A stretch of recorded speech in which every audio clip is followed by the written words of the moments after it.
ఒకటి బాలినేని శ్రీనివాసరెడ్డి గారు స్వయాన మాకు అతను బంధువు. ఆయనకి రాజకీయ భిక్ష పెట్టింది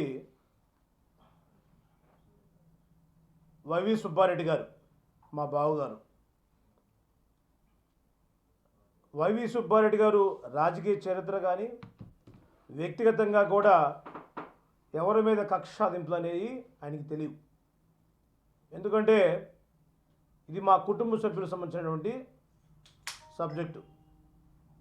ఇవాళ రాజకీయాలు విలువలుగా కూడినటువంటి రాజకీయాలు ఎవరైనా చేయాలా, కానీ ఇక్కడ కొంతమంది ఎలా ఉన్నారంటే అవకాశవాద రాజకీయాలకి వేదిక అవుతున్నారు. దానిలో ప్రత్యేకంగా బాలినేని శ్రీనివాసరెడ్డి కుట్రలు కుతంత్రాలు తెలియాలి కాబట్టి వాస్తవాలు ప్రజలకి ముందుంచాలని నేను ఈరోజు ఆయన గురించి చెప్పడం జరుగుతుంది మీడియా ముందు.